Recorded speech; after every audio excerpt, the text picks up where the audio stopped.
묵상 기도하시겠습니다.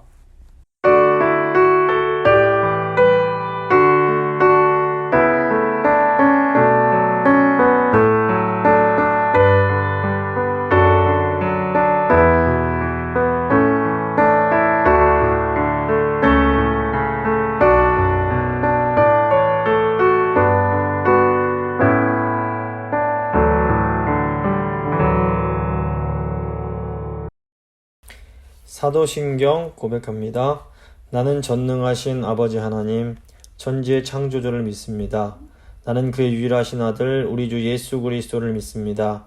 그는 성령으로 잉태되어 동정녀 마리아에게서 나시고 본디오 빌라도에게 고난을 받아 십자가에 못 박혀 죽으시고 장사된 지 사흘 만에 죽은 자 가운데서 다시 살아나셨으며 하늘에 오르시어 전능하신 아버지 하나님 우편에 앉아 계시다가 거기로부터 살아있는 자와 죽은 자를 심판하러 오십니다. 나는 성령을 믿으며 거룩한 공교회와 성도의 교제와 죄를 용서받는 것과 몸의 부활과 영생을 믿습니다. 아멘. 찬송가 67장입니다. 찬송가 67장 찬양하시겠습니다.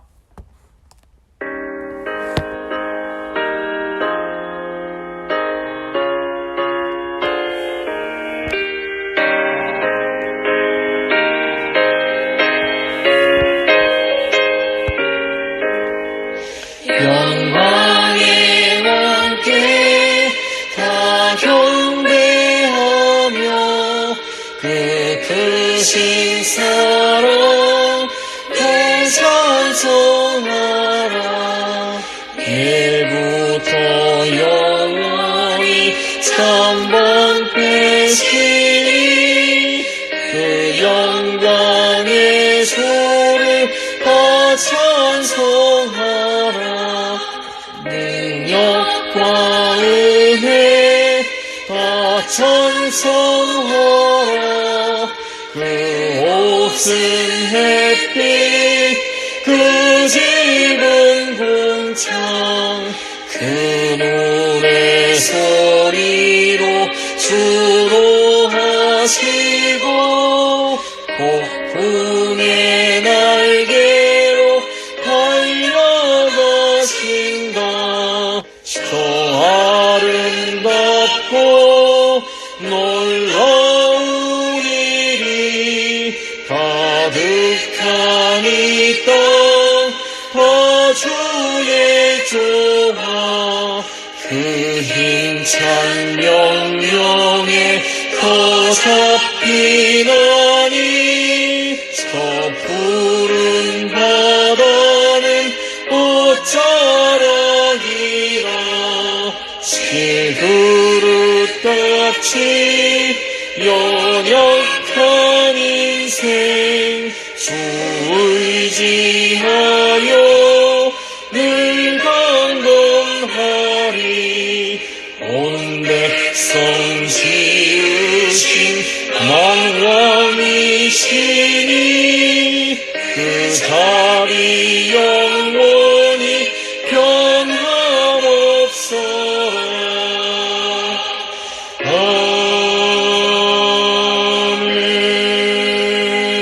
아멘. 기도하십니다. 좋으신 하나님 감사합니다. 또 3일을 맞아서 이 욥기 말씀을 통해서 하나님이 어떤 분이신지 깨달을 수 있는 이 복된 기회 주신 거 너무 감사합니다.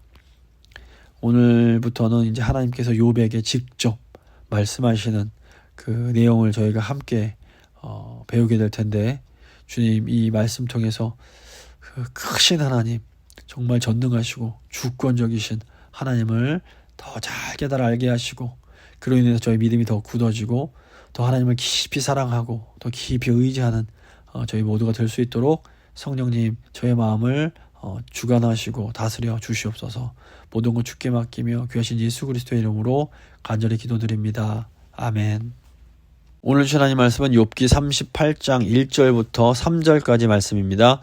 욥기 38장 1절로 3절까지의 말씀 제가 봉독해 드리도록 하겠습니다. 그때 여호와께서 폭풍우 가운데에서 욥에게 말씀하여 이르시되 무지한 말로 생각을 어둡게 하는 자가 누구냐? 너는 대장부처럼 허리를 묶고 내가 네게 묻는 것을 대답할지니라. 아멘.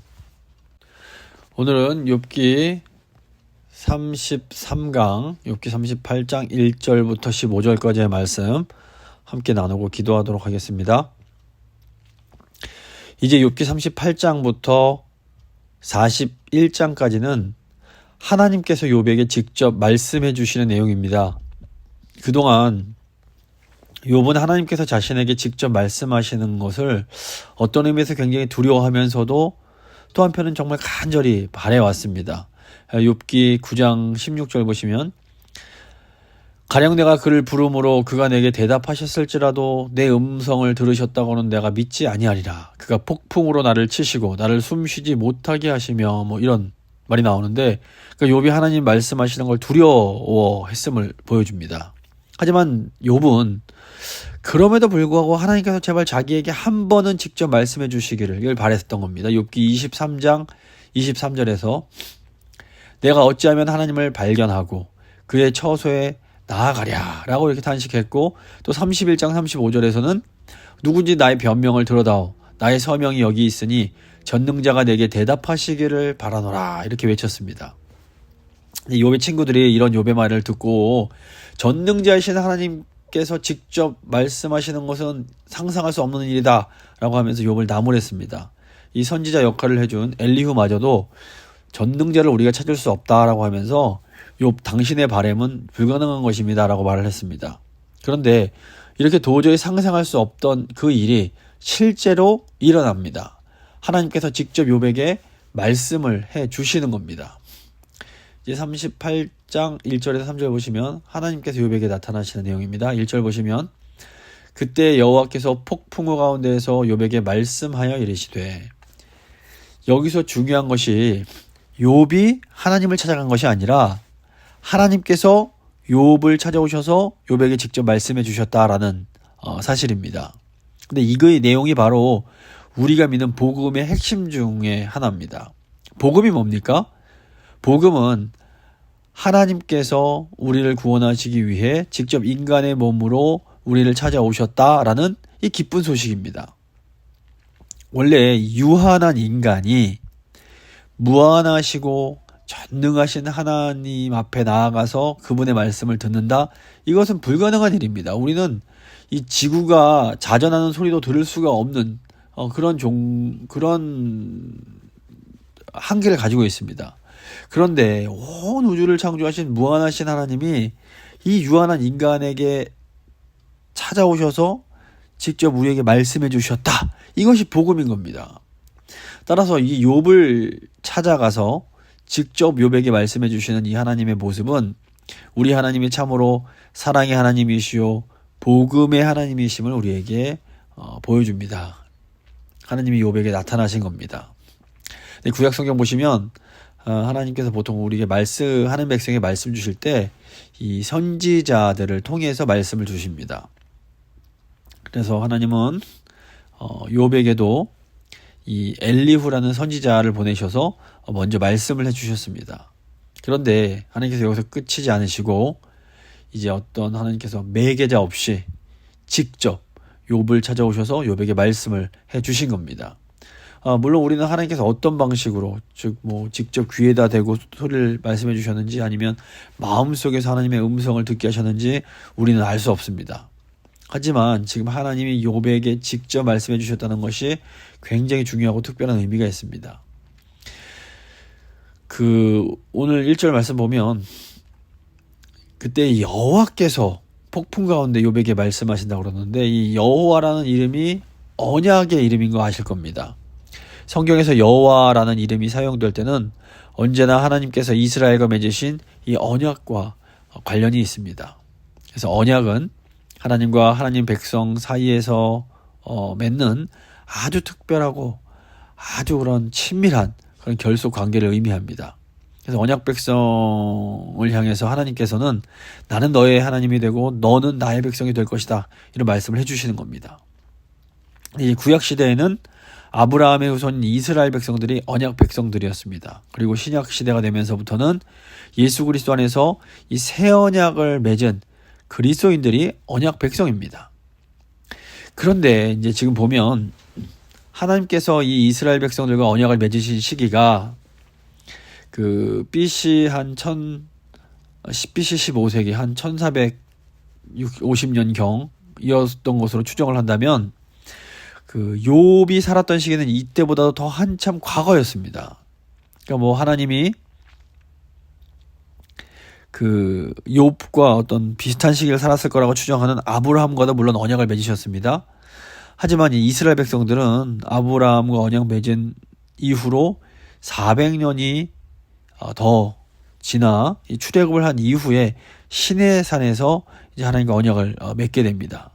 그리고 이제 이때 이제 여호와라는 이름이 사용이 되는데 지금 욥기 1, 2장과 또 욥기 38장에서 이 여호와라는 이름이 이 언약의 이름이 사용되고 있는 겁니다. 이것은 지금 욥을 찾아와서 욥에게 말씀하시는 그 하나님이 바로 이스라엘과 언약 맺으신 하나님이시며 또 욥기 1장과 2장에서 이 천상 회의 중에 사탄에게 명령하여 그 욥의 몸을 손대지 말라고 말씀하셨던 그 하나님이심을 이제 보여주는 겁니다. 어쩌면 아브라함보다도 더 과거에 살았을 수 있는 이 욥에게 한참 후에 모세를 통해서 여호와라는 이름을 알려주신 그 이름을 사용하시는 것은 하나님께서 단지 이스라엘만 사랑하시는 것이 아니라 모든 민족을 사랑하시는 하나님이심을 이제 보여주는 것입니다. 나아가 지금 이제 여호와 하나님께서 폭풍우 가운데서 욥에게 말씀을 하시는데 이제 구약 성경 보시면 하나님이 나타나실 때 많은 경우 폭풍 가운데 나타나십니다. 그러니까 이스라엘 백성들이 시내산에서 하나님과 언약 맺을 때에도 하나님은 무서운 폭풍 가운데 나타나십니다. 또 시편 18편에서도 하나님께서 나타나실 때 땅이震동하고 산들의 기초가 흔들리며 큰 폭풍 가운데 나타나십니다. 또 엘리야 선지자는 이런 막 폭풍 가운데 회오리 바람을 타고 하늘로 올라갔고 에스겔 선지자는 바벨론에서 저 북쪽에서부터 폭풍과 큰 구름이 오는데 그 속에 불이 번쩍번쩍하며 그 빛이 사방에 비치는 그 광경을 보면서 하나님을 만나게 됩니다. 또 스가랴 선지자도 주 여호와께서 남방 회오리 바람을 타고 가실 것이다 뭐 이런 예언을 하게 됩니다. 그러니까 폭풍은 인간이 감히 범접할 수 없는 하나님의 정말 무시무시하고 주권적인 그런 능력과 그런 하나님의 존재를 상징합니다. 그러니까 무섭고 이 주권적이신 하나님께서는 언제나 하나님께서 선택하신 시간에 하나님께서 선택하신 사람들을 만나시고 그들에게 말씀을 해주십니다. 그러니까 다시 말씀드려서 하나님은 욥이 원하는 시간, 어떤 욥의 어떤 상황에 맞춰서 욥을 만나주신 것이 아닙니다. 하나님은 하나님의 시간, 하나님의 방법으로 욥을 만나 주시는 겁니다. 이 양면성이 있습니다. 이 복음의 하나님, 은혜의 하나님은 우리를 너무 사랑하셔서 먼저 우리를 찾아오시고 우리에게 말씀을 해주시는 분이십니다. 하지만 동시에 하나님은 전능하시고 주권적이시고 절대적으로 자유로운 분이십니다. 그래서 하나님은 인간에 의해서 어떤 조종을 당하시는 분이 아닙니다. 인간이 오라 그런다고 오시고 가라 그런다고 가시고 이런 분이 아니라는 겁니다. 하나님은 언제나 하나님께서 원하시는 시간에 하나님이 원하시는 방법으로 우리를 찾아와 주십니다. 그런데 우리가 다 이해하지 못할지라도 왜 이렇게 안 오시나? 왜 이렇게 우리에게 역사하지 않으시나? 이렇게 우리가 안달할지 몰라도 사실은 하나님이 계획하신 시간과 하나님께서 이끄시는 방법이 우리에게는 가장 좋고 완벽한 시간이요 방법이라는 것을 우리가 인정을 할 수밖에 없는 겁니다. 2절 보시면 무지한 말로 생각을 어둡게 하는 자가 누구냐? 너는 대장부처럼 허리를 묶고 내가 너에게 묻는 것을 대답할지니라. 하나님은 무지한 말로 생각을 어둡게 하는 자다라고 하면서 이 욥을 꾸짖으십니다. 여기서 생각을 어둡게 한다 할 때 이 생각은 이 세상의 질서 가운데 운행되는 신비로웠고 역설적인 그런 방법을 의미합니다. 개역 성경에서 과거에는 이치를 어둡게 하는 자 이렇게 또 번역을 하기도 했습니다. 이치가 좀 더 어울리는 것 같습니다. 그러니까 욥이 어떤 은밀한 남들 모르게 죄를 지어서 그런 고난받는 것이다 라고 비난했던 이 세 친구들의 주장에 대해서는 죄가 없었습니다. 욥은 그런 죄를 지은 적이 없었습니다. 하지만 욥은 자신이 잘못이 없다, 죄가 없다 주장하는 가운데 굉장히 많은 말을 내뱉었고 그 말 중에는 지혜와 지식이 없는 말들이 포함이 되어 있었습니다. 그래서 이제 엘리후가 욥기 34장 35절에서 욥이 무식하게 말하니 그의 말이 지혜롭지 못하도다라는 이제 지적을 하게 됩니다. 이 엘리후의 말은 어느 정도 일리가 있는 겁니다. 하나님께서는 욥이 했던 많은 말들 중에서 어리석은 말에 대해서 욥을 꾸짖으십니다. 욥이 특히 이제 이 세상 통치에 대한 말을 하는데, 욥이 보기에 이 질서가 있어야 마땅한 곳에 하나님께서 무질서를 들여오셔서 땅이 흔들리고 땅에 안정된 기둥들이 흔들린다, 뭐 이런 식으로 하나님을 비난을 합니다. 욥기 9장 5절 6절 보시면 그가 진노하심으로 산을 뜨리시며 옮기실지라도 산이 깨닫지 못하며 그가 땅을 그 자리에서 움직이시니 그 기둥들이 흔들리도다, 뭐 이런 말을 했습니다. 근데 이제 욥의 이 말은 참으로 무지한 말이었던 겁니다. 욥기 맨 마지막에 가서는 하나님이 결국 그래도 욥 네가 옳다라고 인정해 주십니다. 하지만 욥이 하나님을 향해서 품었던 어떤 생각과 내뱉었던 어떤 말들 중에서는 분명히 어떤 어리석음과 잘못들이 존재했던 겁니다. 하나님은 무지함 가운데 어리석은 말을 했던 욥에게 이제는 허리를 묶고 하나님의 질문에 대답할 준비를 하라고 말씀하십니다. 허리를 묶는다라는 것은 문자적으로 하나님과 씨름할 준비 좀 해라, 이렇게 말씀하시는 겁니다. 이걸 보면 이제 그 나중에 그 하나님께서 보내신 사자와 씨름했던 이 이스라엘이 이제 떠오르게 됩니다. 이제 욥은 대장부처럼 하나님의 질문에 응답을 해야 합니다. 하나님은 인간의 질문에 응답할 책임이 없으십니다. 뭐 인간이 물어본다고 하나님께서 다 대답해 주셔야 될 그런 의무는 없으신 겁니다.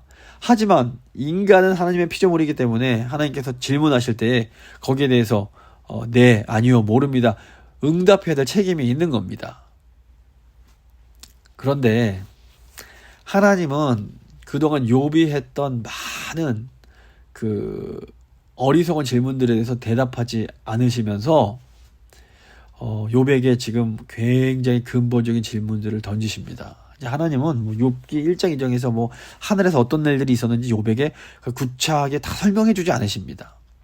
이것은 우리 인간의 정말 중요한 문제들, 우리가 인간으로서 이 땅을 살아갈 때 우리가 부딪히게 되는 정말 실존적인 문제들은 우리가 궁금해하는 것들에 대한 어떤 응답을 들을 때가 아니라 도리어 하나님께서 우리에게 하시는 이런 어떤 궁극적인 질문에 우리가 응답하는 삶을 살 때만 해결될 수 있음을 암시합니다.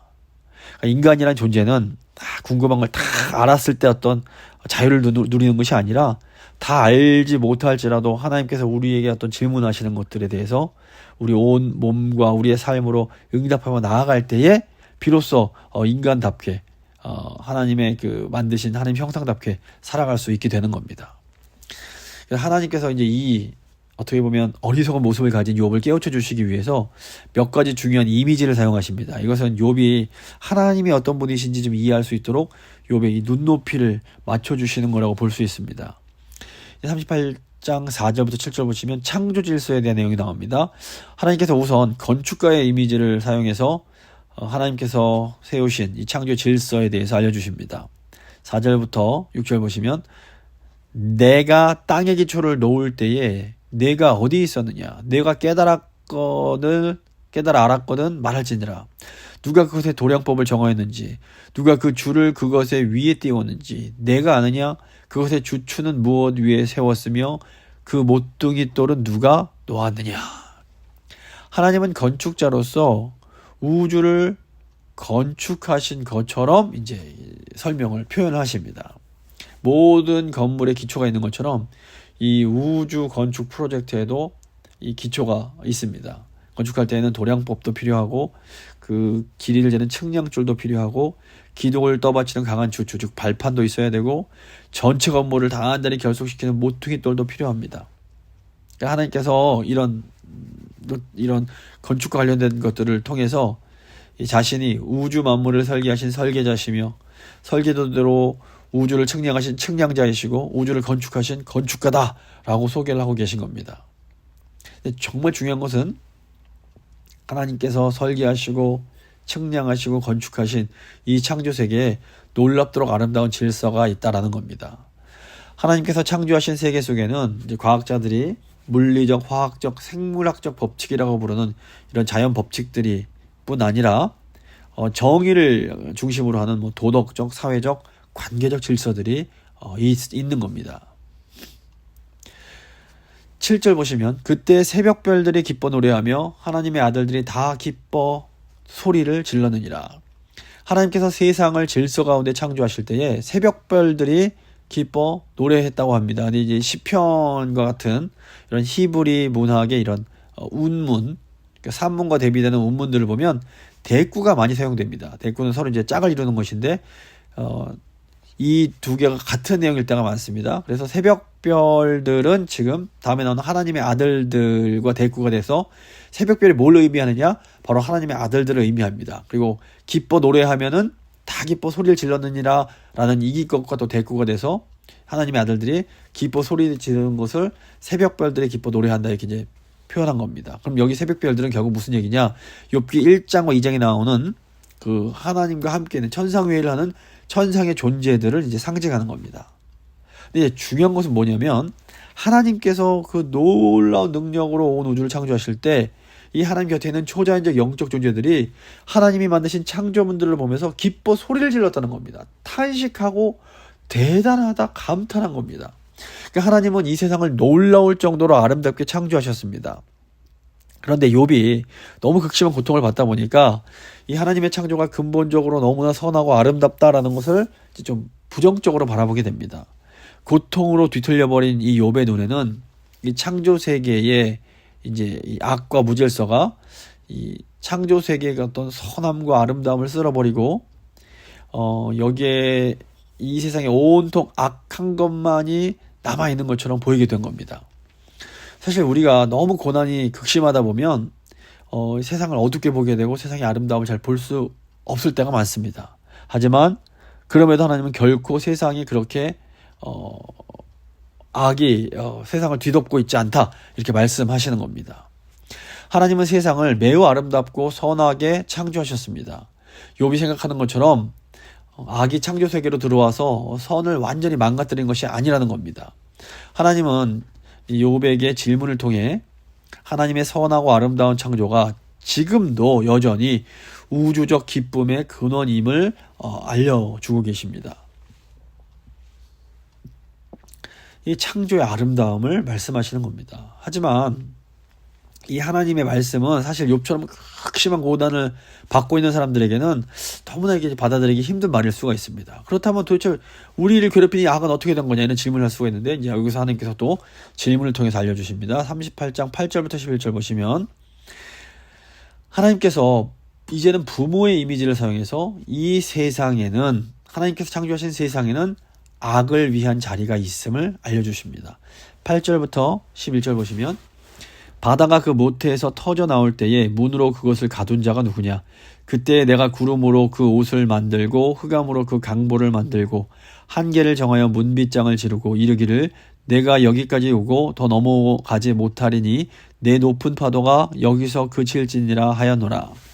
성경에서 이 바다는 무질서와 혼돈, 위험과 악, 그리고 궁극적인 죽음을 상징합니다.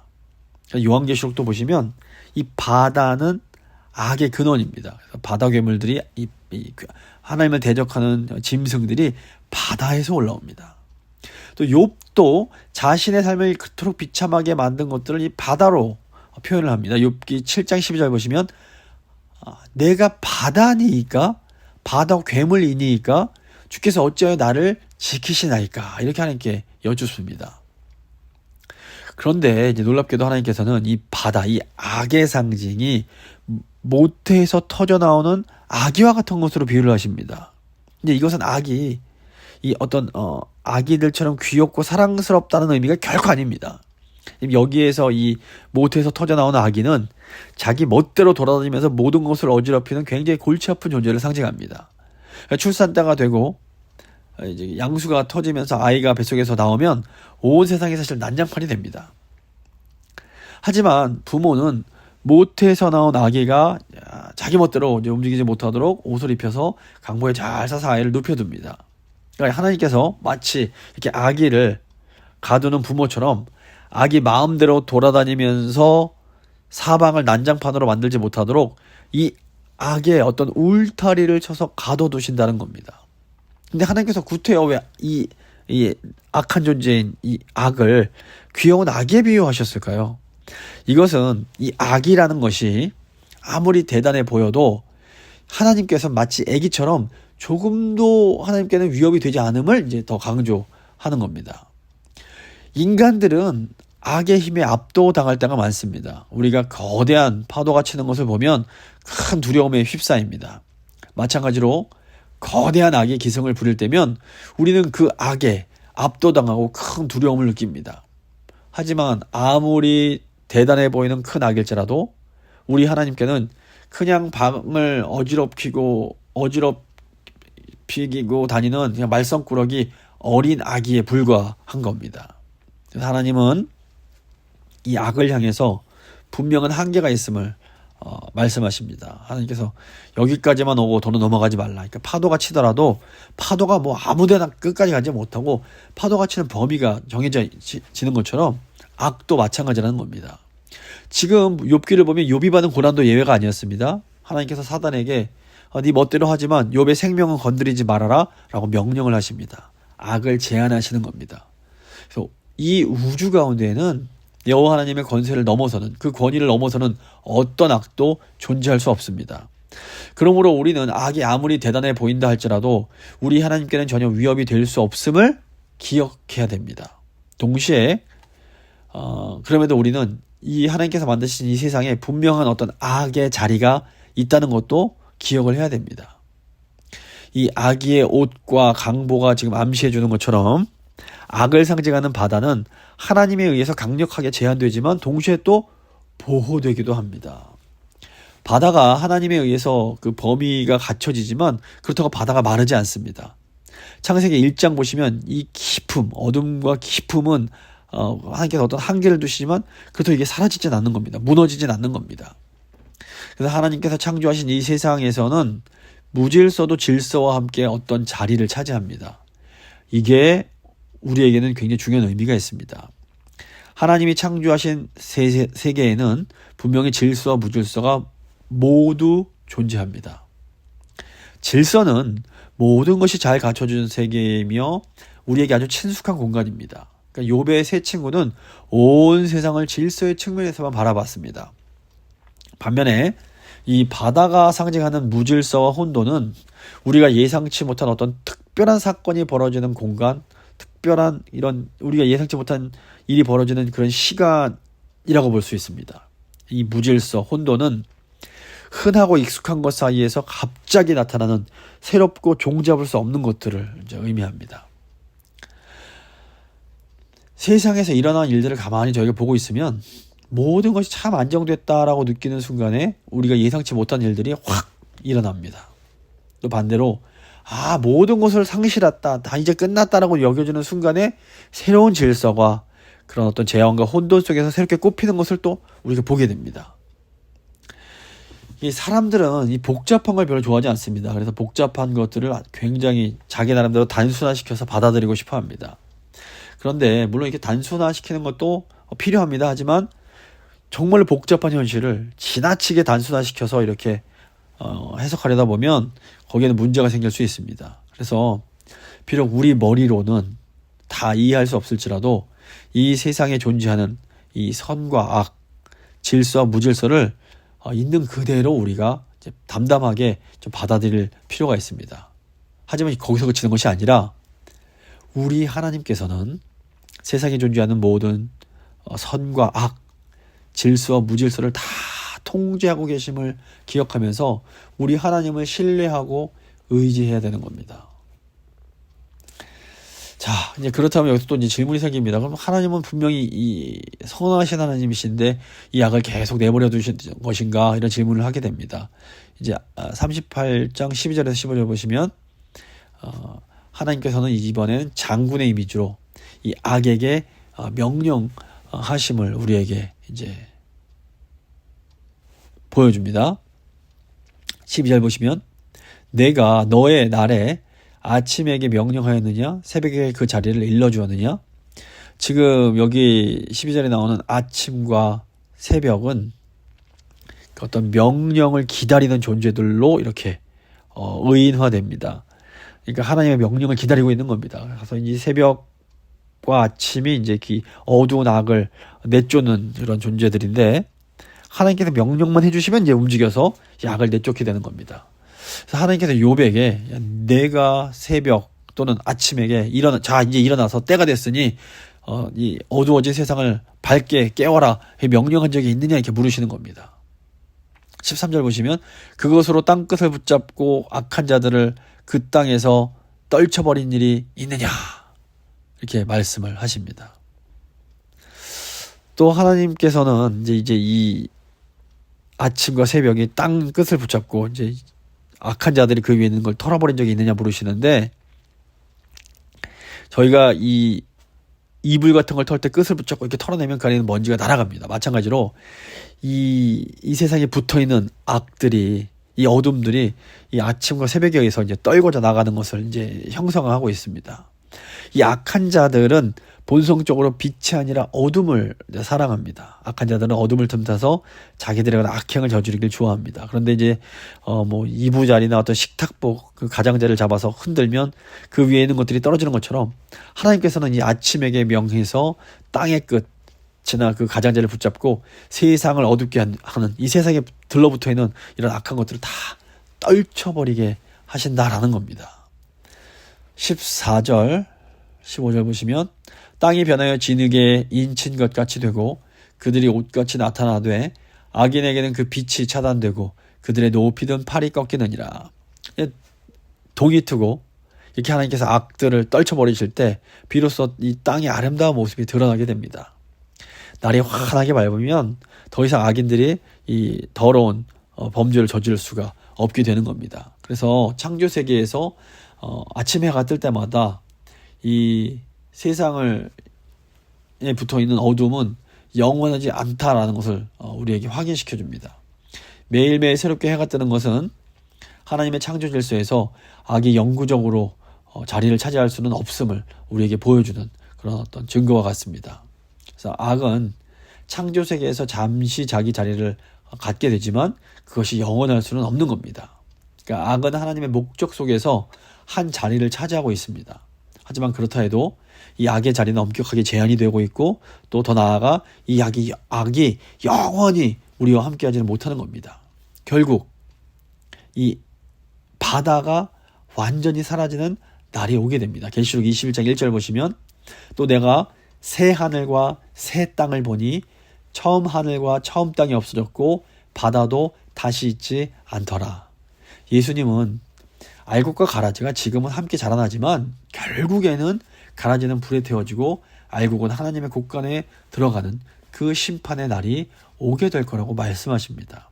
이것이 우리 성도들이 믿는 세상의 마지막입니다. 하지만 아직은 그 마지막이 오지 않았기 때문에 이 세상에 악의 자리가 존재하는 겁니다. 말씀을 좀 마무리 지어 보도록 하겠습니다. 하나님께서는 욥에게 몇 가지 이미지들을 사용해서 이 하나님의 그 창조 질서에 관한 아주 중요한 것들을 알려주십니다. 먼저 하나님께서 창조하신 우주는 궁극적으로 너무나 아름답고 선한 것입니다. 하나님의 이 창조가 얼마나 선함을 우리가 반드시 기억해야 합니다. 비록 이 세상에 악이 한 자리를 차지하고 있는 것은 분명한 사실입니다. 하지만 이 악은 하나님에 의해서 장난꾸러기 아기처럼 통제되고 있습니다. 그리고 이 악은 계속 영원토록 우리와 함께하는 것이 아니라 마지막에는, 이 종말 때에는 이 멸망이 예정되어 있습니다. 그래서 이 추악한 악이 지금은 하나님께서 지으신 세계의 일부를 이루고 있지만 궁극적으로는 이 악마저도 하나님의 영광을 드러내게 되는 겁니다. 그래서 하나님께서 알려주시는 이 우주의 그림은 욥과 욥의 친구들이 생각했던 우주보다 훨씬 더 넓고 깊은 것입니다. 그래서 욥에게 질문하시는 하나님을 통해서 우리는 하나님께서 창조하신 이 세상이 우리의 생각보다 훨씬 깊고 넓은 차원이 있다는 것을 이제 깨달을 수가 있는 겁니다. 이 시간 한번 기도하실 때 크신 하나님, 세상을 참으로 아름답고 선하게 창조하신 하나님을 저희가 더 신뢰하며 이 세상에 지금 자리하고 있는 악들과 믿음으로 잘 싸워서 이길 수 있도록 주님 저에게 힘과 능력 더해 주십시오. 한번 간절한 마음으로 기도하도록 하겠습니다.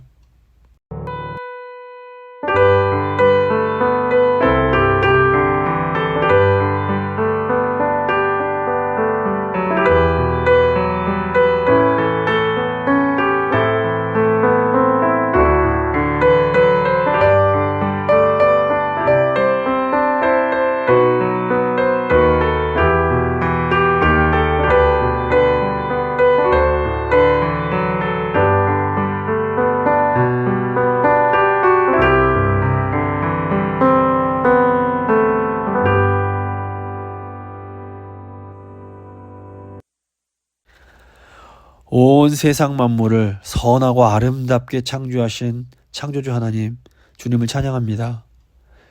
예, 주님, 이 세상에는 분명 악의 자리가 저희 눈에 보입니다. 때론 악이 너무나 생생하고 너무나 크게 보여서 저희가 악 때문에 두려울 때가 있습니다. 하지만 오늘 말씀 통해서 그 악은 마치 약한 아기처럼 하나님에 의해서 통제되고 있는 악이며 결국에는 사라질 악임을 저희가 기억합니다. 주님, 저희가 이 세상을 살아갈 때에 악에 압도당하지 않을 수 있도록 도와주시고 선하신 하나님을 모든 것은 질서뿐 아니라 무질서까지도 혼돈까지도 통제하시는 하나님을 신뢰하며 하나님만 의지하며 살아갈 수 있도록 주여 은혜를 베풀어 주시옵소서. 주님만 의지합니다. 주 예수 그리스도의 이름으로 기도드립니다. 아멘. 찬송가 79장입니다. 찬송가 79장 찬양하시겠습니다.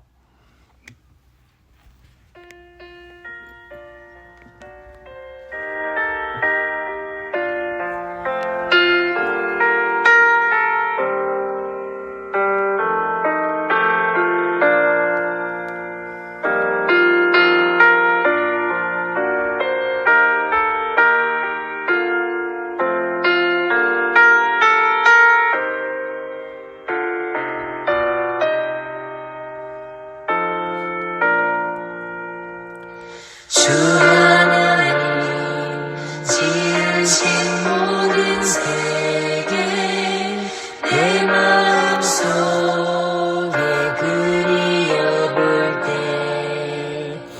하늘의 별 울려 퍼지는 내 성 주님의 공내 우주에 떴네. 주님의 높고 위대하시는 내 영혼이 찬양하네. 주님의 높고 위대하시는 내 영혼이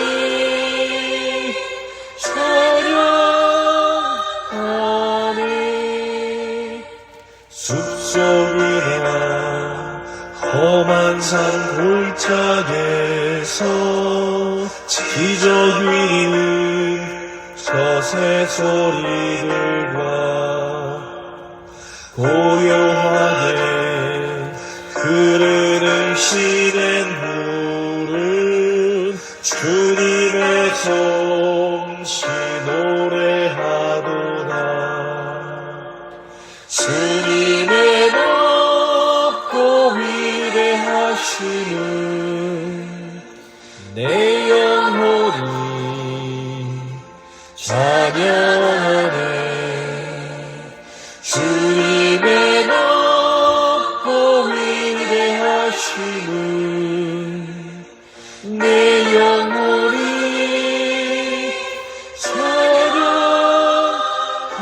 찬양하네. 주 하나님 독생자 아낌없이 우리를 위해 보내주셨네. 십자가에 피 흘려 죽으신 주 내 모든 죄를 대속하셨네. 주님의 높고 위대하신 내 영혼이 찬양하네. 주님의 높고 위대하심을 내 영혼이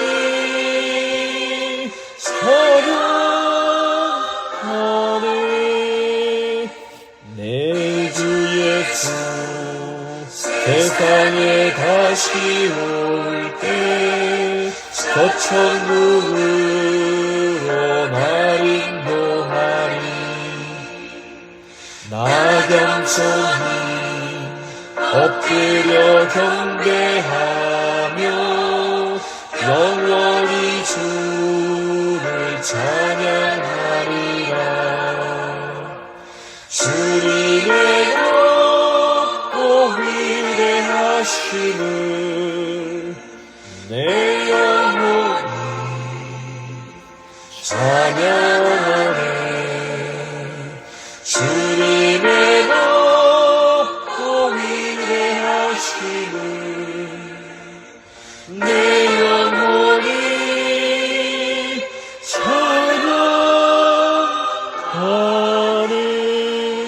찬양하네. 주님 가르쳐 주신 기도로 예배 마치도록 하겠습니다. 하늘에 계신 우리 아버지, 아버지의 이름을 거룩하게 하시며 아버지의 나라가 오게 하시며 아버지의 뜻이 하늘에서와 같이 땅에서도 이루어지게 하소서. 오늘 우리에게 일용할 양식을 주시고 우리가 우리에게 잘못한 사람을 용서해 준 것 같이 우리 죄를 용서해 주시고 우리를 시험에 빠지지 않게 하시고 악에서 구하소서. 나라와 권능과 영광이 영원히 아버지의 것입니다. 아멘.